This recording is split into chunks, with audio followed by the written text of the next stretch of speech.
Hello and welcome to the Exponential Edge podcast with your host, Arya Suler. I'm excited to have you join me on this journey exploring the forefront of technological advancements and innovation that will shape our future. As a sophomore at Acton Boxer Regional High School and the CEO of SecArmor, a cybersecurity startup, I have always been fascinated by the transformative power of technology. In this podcast, we will dive deep into 5 key areas that are poised for exponential growth in the next decade. We'll be exploring the realms of cybersecurity, generative AI, sustainability and climate tech, biotech and human longevity, as well as the reshoring of manufacturing. These topics hold immense potential to revolutionize our world and redefine the way we live, work, and interact. Each episode will feature insightful conversations with experts, thought leaders, and visionaries who are at the forefront of these fields. In just 30 minutes, our goal is to provide you with 5 signature nuggets of wisdom from our guests. These key takeaways will empower you with knowledge and help you stay ahead in an ever-evolving technological landscape.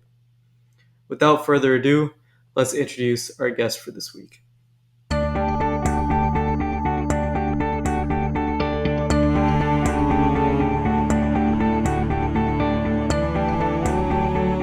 Hi everyone. Today, our guest is Ahmad Douglas, Chief Information Security Officer at Commscope. Hey Ahmad, could you please just give us a brief introduction to your career? Sure, happy to. So my career started, fresh out of college, computer science degree. Um, I moved to New Mexico and I started as a Unix system administrator at Los Alamos National Lab. And big change from Pittsburgh, where I'm from, but really positive. And I spent the first 4 or 5 years of my career, doing that professionally, and then sort of in that time also moving up to lead a team that developed sort of enterprise standards and practices to make that work more scalable. From that point, I got into security, still at Los Alamos.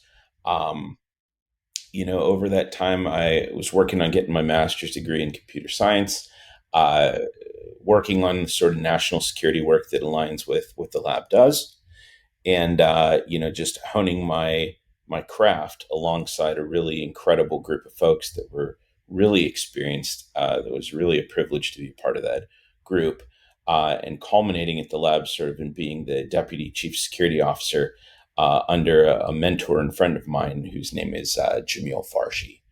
So just about 10 years there, really great experience.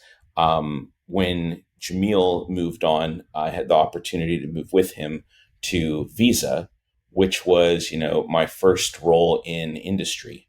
And wow, what a change from the government, but also, same pros and cons between the two. And so just there, there was a real mandate from the top to transform the security program to make it a world leader in information security. Had a fun journey there, about 4 years there. Again, took a new opportunity, joined Comcast, and in that role led information security and later sort of compliance and risk management for their home security product, Xfinity Home. And it was really there that I got exposed to sort of product management and product lifecycle and building security in addition to sort of the more operational aspects or for a traditional security program. So that again, really great team, really great experience, really positive. And after that, this is now, I guess, 2018. I moved to Equifax right after their well publicized security breach. And so, spent about 5 years between Atlanta and St. Louis, helping to, first recover, which took us, maybe a year, and then to build that program into something that was truly world class, which again was just a really fortunate ride. A lot of great experiences and challenges along the way, great team. And that sort of launched me into here at Commscope, where now the entire program is under my direction. And again, working with a great team to do some great things. Mhm. That's great. So you've had a pretty storied career when it comes to cybersecurity. So, to start us off, could you just provide an overview of the current cybersecurity landscape and highlight any emerging threats that organizations should be aware of? Sure. So I would say, I mean, the threat landscape is as busy as it's ever been. I think one of the things that's interesting about security is that very rarely, if ever, do threats age out. So if you think about what security people were worried about in, the late 90s or the early 2000s, most of those attacks are still valid in one way or another. But every year, every week, every month, we get more to deal with. And I think the thing that's really firing right now, that's maybe more recent, is there's more international instability than there's been in some time between sort of the tension between the United States and China, and the aspects there with Taiwan, as well as the tension between Russia and Ukraine and the war over there. It's I think it puts more pressure into the financial markets, into the way companies are behaving, and into maybe cyber criminals thinking they can get away with newer more things.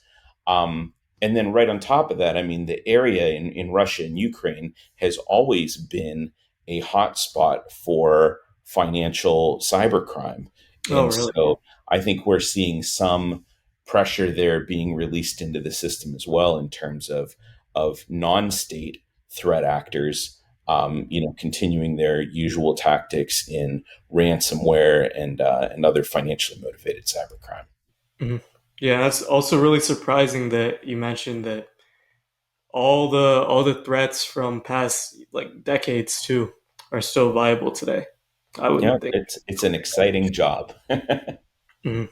Yeah. So, what proactive strategies and best practices do you recommend for organizations to enhance their security posture and protect themselves against these evolving cybersecurity threats? Well, so in terms of a strategy, what something that we really, I don't know if we first thought of it at Equifax, but it really took on a new meaning there, was this notion of adopting what we called a post breach mentality. So it's really thinking about the day after. So maybe you're in an organization that hasn't been breached recently, or it hasn't been materially breached at all. Um, the way to think about what you want to have in place is to put yourself as realistically as possible in the shoes of having that happen to you. Whether it's reaching out to industry colleagues who can help you understand, hiring a consultant to take you through it and simulate it. But the closer you can get to experiencing a breach and thinking about what you would wished you had had in place prior to that happening, that's really a great stimulant to thinking about. One topic that comes up a lot that I recently covered was the importance of partnerships, especially external ones. Law enforcement has been essential to us, working with the FBI, with CISA, with DHS, with other organizations that have threat intelligence that some smaller companies just can't afford on their own, but they can tap into the government helping to protect them. Um, but more than just those external partnerships, what kind of data would you wish you have had? What kind of logs? What kind of controls or ability to recover if your servers get ransomed and you don't want to, or you're not able to pay the ransom? So really taking that mindset of, it's post that incident, what do you wish you would have? And then try to build the case for that and articulate it, because putting it in place afterwards is a tough spot to be in. Mhm. Yeah. And as a CISO, what role do you play in ensuring that robust security framework within your organization? Like right now, Commscope. Sure. I think, it's interesting because, in a number of companies that I've been in, and that I've worked with in the past, I think one of the first things that it's important to sort of test for as a CISO is, what's the culture of the organization that you're driving security in? because I've never seen security succeed when you ask an employee or another member of the leadership team, hey, who's responsible for security? And their response is the chief security officer or the security team. Of course, we have a key role to play, but in the best organizations that I've worked with, and sometimes this is something they learn or they suffer later and then they learn it from that experience. But the tone is set by the leader of the organization, whether that's the business unit president or the CEO, but someone who drives the culture of the entire organization. They need to be seen publicly as caring about security. That sets, even if they're not doing a lot of work on it, the fact that they profess that publicly paves the road for the work that needs to happen. And then the second key player in this is whoever heads the technology organization, because so much of security either requires work from the technology org in terms of patching or maybe configuring their systems, but also it requires those folks to believe. And so if they really view security as a hurdle that is keeping them from their highest productivity, you'll get results that align with that where there's an avoidance behavior. And so to me, the framework, I mean, whether you go with, something like a NIST based framework, which is maybe most common, some folks use ISO or a SOC 2 that they drive to compliance. All of that to me comes secondary to the culture of the organization, the leadership, the willingness to adopt that, and then the mechanics of what are our most valuable assets, what are the threats to those, and what controls do they need. If you have a culture that's determined to do the right thing, then it's simply a matter of, sort of basic blocking and tackling. Either you have the knowledge in house and you bring in the right people, or you hire a consultant. But if your culture is right, then the framework and the compliance can follow pretty naturally from that. Yeah. And I kind of had a side question based off of that. So when did you, in particular, start like taking part in that mindset? When did you start coming to believe in that culture? Well, that's a good question. I think I've seen examples over the course of my career um, that are sort of patterns and anti patterns, we'll say. And I think it's also just a progression of the CISO role and security over time. So I would say, in some of my earlier roles, it wasn't that the company didn't care about security. I mean, some of these companies really cared about security. In fact, I think all of the ones that I've worked for have really cared about security. But but I think even when they did care, I think many of them had that mindset of, well, we've hired a bunch of top flight folks, fix it. And And it wasn't really until Equifax that we saw how important it was, how impossible that task was without enlisting the whole workforce. And it was really there that, and it wasn't just the same old tired, like, hey, you got to do more phishing and more security awareness training and more annual compliance training. It was really this, I mean, we did some innovative stuff there around building a component of people's annual performance evaluations was based on security, and you couldn't exceed 100%. But if you meaningfully didn't do your part, whatever your role was, you could do less than 100%, and it could impact your performance rating for the year. So I think it wasn't all sticks. I mean, the idea is if everything sticks, nobody wants to do it. But really being thoughtful about that carrot and stick approach to enlist a personal sense of responsibility and pride was a high point of what we did at Equifax. And I think that after that, there's really no going back in terms of the importance of that realization around culture and and making it central to every place I go afterwards. Yep. Thank you for that. The next thing, uh, could you discuss any cutting edge technologies or trends in the field of cybersecurity that you Sure. find promising or impactful? Yeah. Well, I mean, AI is so hot right now. How could you not say AI? But I don't want to just, hit on some buzzword. I think there's been some interesting stuff. I mean, if AI is a buzzword, Chat GPT is the ultra buzzword. And I've seen some interesting sort of things in there around asking it to help folks, develop exploitable code and, to aid in attacks.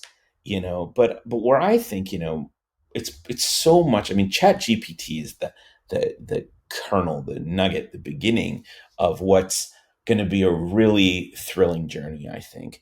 Um, and I think that, with the speed at which AI is advancing and the way that different capabilities are being developed for developing graphics or emulating someone's voice, especially that adversarial AI aspect.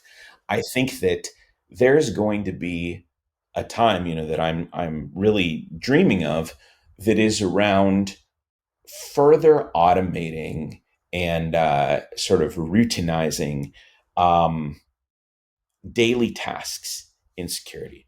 So a big piece, for example, something, if folks aren't security people to begin with, and you're listening to this podcast, I'd advise you to check out something called the cyber kill chain, which comes from Lockheed Martin. It was developed maybe 10 years ago, but it talks about the common stages of a cyber attack.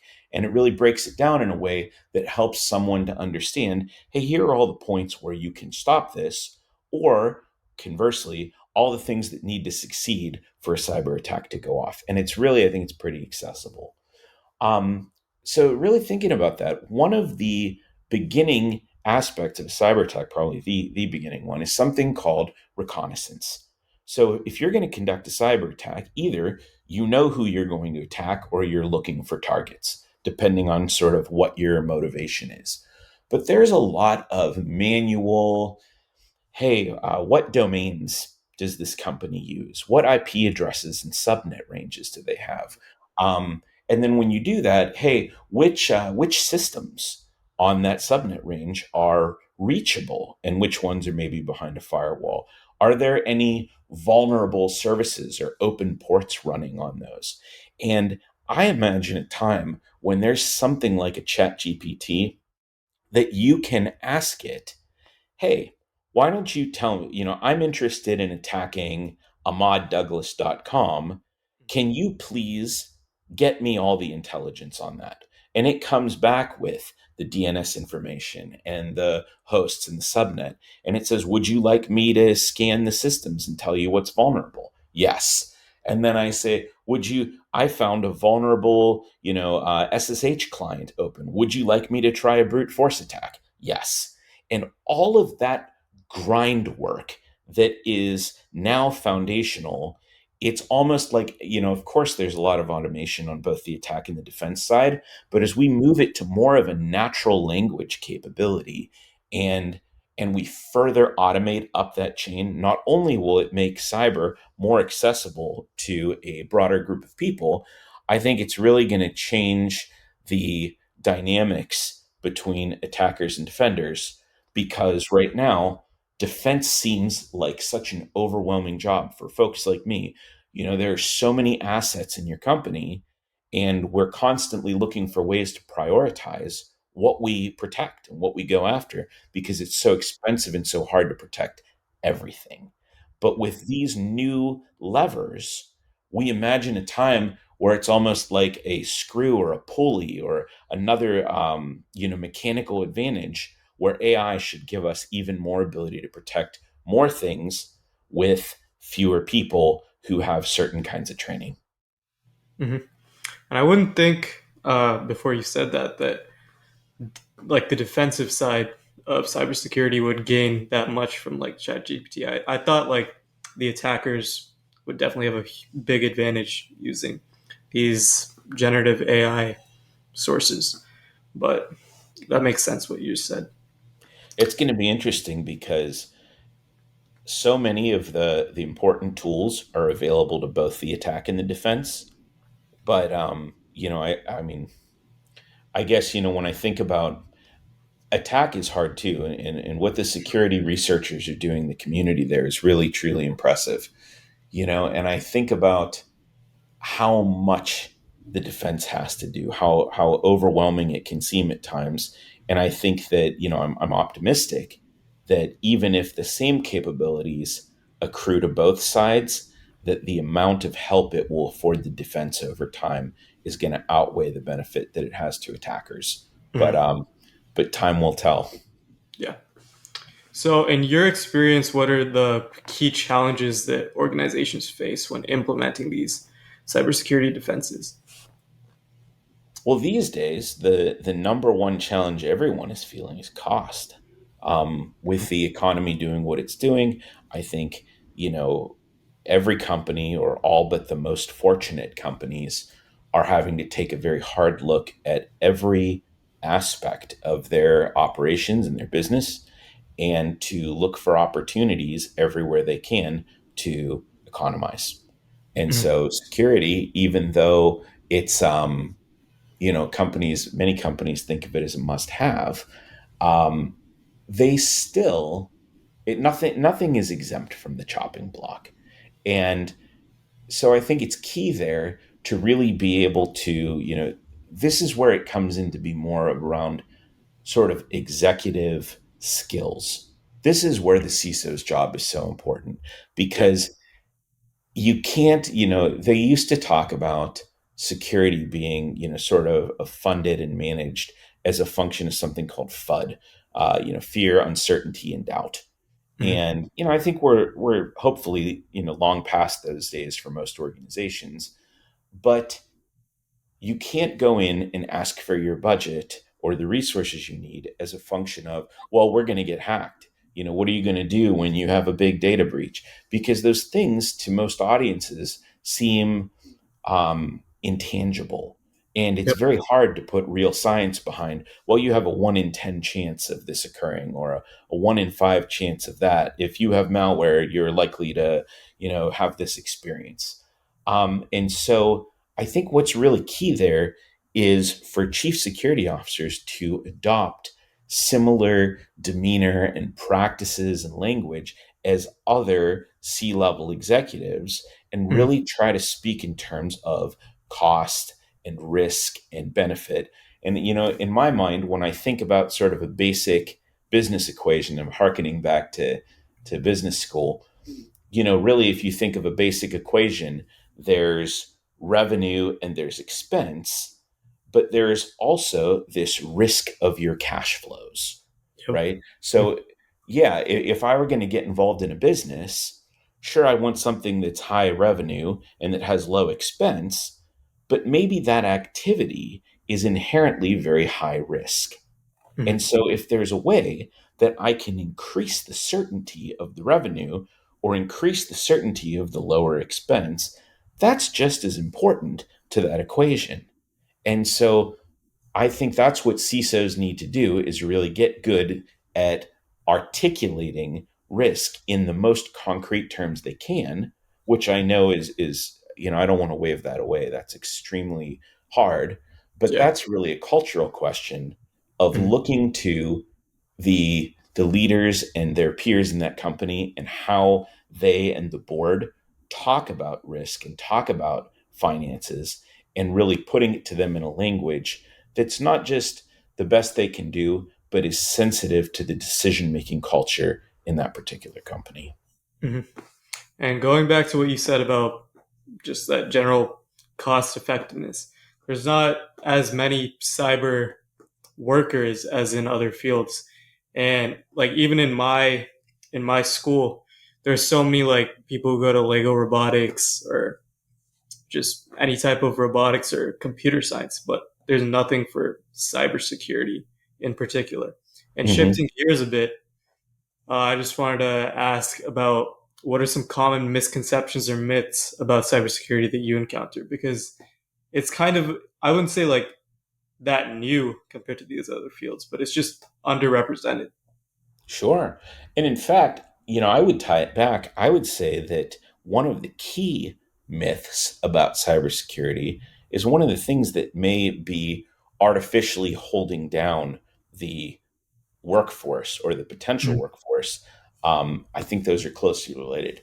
And that myth to me is that you need to be super technical to be involved in cybersecurity, that you need to know bits and bytes and Mm. system exploitation and Unix commands because this field is full of hackers.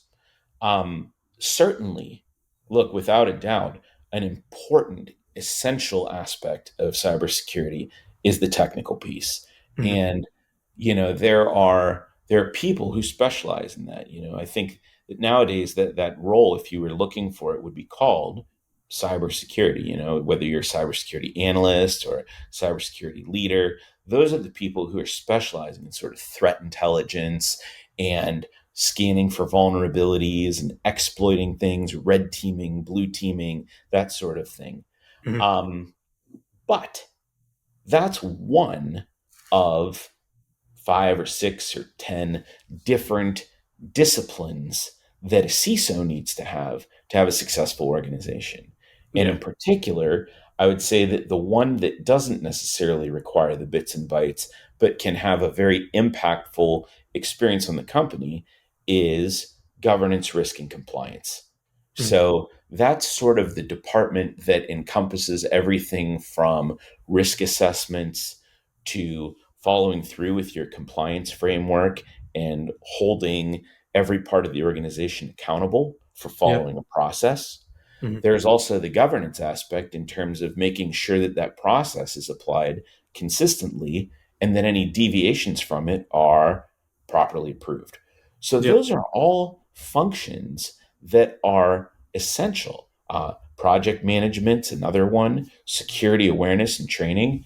I think the thing that is essential for everyone in security, the thing that I look for when I hire is passion. It's passion for the field, being interested in learning more, and being sort of a lifelong learner, a Yep. self-taught, self-acquiring learner. You Mm. have to be able to, whether you're a visual learner or a book learner or a course learner, but everyone I know in security who is worth their salt is out learning on their own. They never stop. This is a dynamic field, and you have to want to do it even when it's your own time. And Yep. that quality is truly what drives. And I think that's accessible to a much broader audience than maybe is currently taking us up on the offer. Mm. Yeah. And could you share an example of a successful incident response that you've encountered, like Sure. in your career? So when I think about successful incident response, and we've had a number of them over the course of my career, I think as we talked about earlier, um, people should think of incidents as not if but when, and that when has come across at every company I've worked for has had incidents. I think you have some opportunity if you take a look at that kill chain to see that not every incident has to become a data breach. Not Mm. every incident has to become a malware or a ransomware shutting down a major part of your company. You can stop it before that happens. But this, it sort of goes back to the things I talked about earlier. If you want a sort of real life example, I'd say the most important things that I've built out in advance are the relationships. And in Yep. some ways, it's good because you really, as a CISO, only have to do that once. Every company has its own relationships and its own playbook.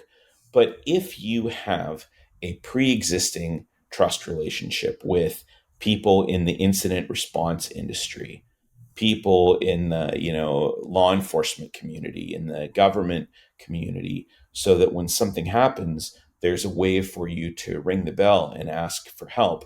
To build connections with other chief security officers and other practitioners in the industry. One thing about cybersecurity is that everyone really loves to rally and help each other. We know how hard this is, and almost unanimously, when something tough happens, I've seen an outpouring of support from peers and other stakeholders. And so, really, as a CISO, building that network in any given company you're in, putting in place those business relationships, vendor relationships, retainers, what you need, so that if something happens, you can quickly sort of hit the panic button. And, I think the other piece of it is really having a process, it's Mhm. training for it.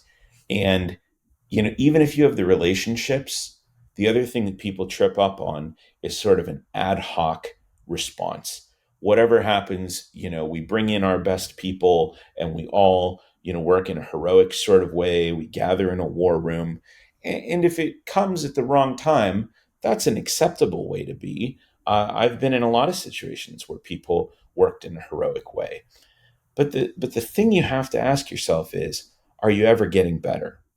And so I would view it as a failure if your second or third or whatever, incident or, elevated time of concern, if those are still being handled in a heroic sort of war room way, then you have to ask yourself, are we training enough? Are we practicing with all the various stakeholders and building that muscle memory, um, so that when the real time comes, that we have a more structured way, we know who we need, maybe we have some processes and procedures written down, so that if somebody leaves the organization or they're on vacation or they're unreachable, we still have a framework of how to approach. Yep. And we talked a lot about industry security. And for our listeners, I also wanted to ask what advice you have for individuals to protect their personal information and safeguard their digital lives. That's a great question. I'm very passionate about this, and I wish that I had the largest possible platform to help people, and so I'm really grateful for you asking me this, because Of working course. at Equifax, of course we're very close to people's identities at the time, and you just want to do everything you can to help as many people protect themselves. Um, One of the things that really jumps out to me is that folks are still surprised, or feel a sense of betrayal or being put off by having their personal information breached. um, Mhm. I mean, of course, look, as a security officer, it's our job to do everything that we can to protect folks. Yeah. But if you look at the history of large American and international data breaches, I mean, there was, recently, we talked about Equifax, but there was also, TJ Maxx, there was Target, there was Home Depot. Before that, there was Heartland Payment Systems. I mean, you can go back 10, 15 years of these sort of mega breaches. I mean, they're all on Wikipedia, I think, on one Yeah. convenient page. And so even if the latest one, somehow catches you, and look, I've had my information breached multiple times. But I think, even if we do have an essential role, whether it's the government and other stakeholders holding companies accountable, I think that individuals these days have a responsibility to themselves. And I would say that that starts with the same thing I told companies. Imagine that you're already breached. And Mhm. so, what do you need to protect? And how do you do that? You can no longer afford to be ignorant about these things. And Mhm. so, the number one thing I say to people is freeze your credit. It is absolutely free. There are three bureaus: Equifax, TransUnion, Experian. If you Google that name of the company and credit freeze, you can find all three of their websites and freeze your credit data.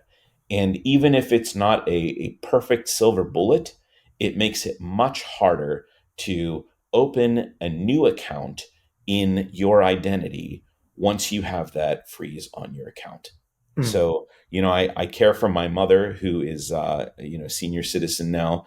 And one of the first things I did when I took on that responsibility was freezing her credit at all three bureaus. Mm. There are also sort of more advanced identity protection services. I think that's something that people should consider, even if it's not entirely necessary. If you feel like you're more skilled at taking care of your personal information, maybe you opt out. But if it's something that you want to outsource to a company, I think that's a good way to look at it. Mm. And then the other thing is that everyone pretty much has is an online life these days. They're glued to their computers and their mobile devices. Yeah. And for those folks who are, you really need to have some sort of software protecting you. And I guess in my mind, I haven't seen anything really shocking on a personal mobile device. I think that what the vendors are providing with is pretty strong in terms of, I know Apple maybe better than Samsung because I've been an Apple user for a long time. But I think there's a lot of good privacy and security protections built into your iDevices. And I would be very surprised if there weren't similar ones on the Google devices. Um, Similarly, though, if you're running a sort of a regular computer, you owe it to yourself to have some kind of antivirus or anti-malware. There are fine free options available, Mm. but getting phished, clicking a phishing email or having malware in it or something is still by far the top thing that gets people. So it's really that, and then in the past, I don't know how many years, 5 years, we'll say, these I guess the correct term is vishing. It's sort of voice phishing, like a phone is with your Yeah. voice. That's become really big too, but it's essentially someone cold calling you and pretending to be Microsoft and wanting access to your PC or pretending to be the bank. So it's really those things. It's being smart about answering the phone and getting fooled. It's about protecting yourself in case you click an email, and then it's about what's the most valuable thing you have is your identity. And so using basic tools like credit freezing and also multi-factor authentication, a password keeper, like even though it had some issues, LastPass or a competitor, all of those are better than using a weak password or using the same password in a lot of places to remember it. So those are Mm. some tips I think anyone can take home and make their cyber hygiene a lot better than it is today. Mm. Yeah. And thank you. I hope that helps a lot of people that are listening to this and just in general, because people know a lot less about personal security than one might think. Well, it's our mission to get it out there, and we'll keep going until everyone gets it. Yeah. And since we're running short on time a little bit, could you just end us off with five golden nuggets from this conversation? Five key takeaways that we learned today?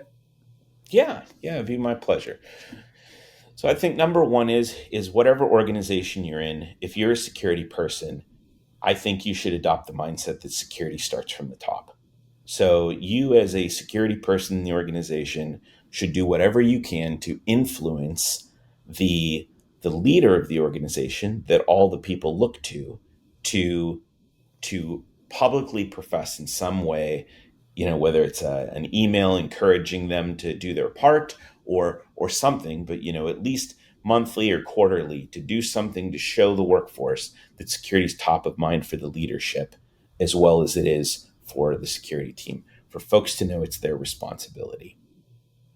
Secondly, as we talked about a number of times, everyone, whether you're a company or you're a person, you should assume that you've already experienced a data breach and you should work backwards to think about what things you would like to have in place to protect you so that if it has happened, you can recover. And if it hasn't yet happened, you're in the best position when it does. Mm.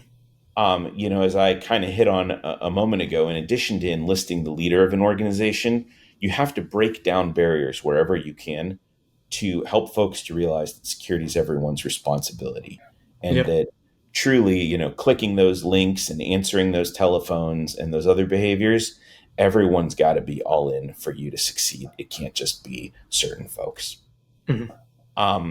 A fourth thing, that harkens back is how important it is for security professionals to try to speak in business and risk terms to enlist support from their colleagues, in a cost challenged environment in particular, but in general, to really break down the sense that we're all technical, we're all nerds, that we're somehow different from any other type of business executive, that we are truly in line with all the other folks in the organization we're in. We're all rowing towards the Mhm. same.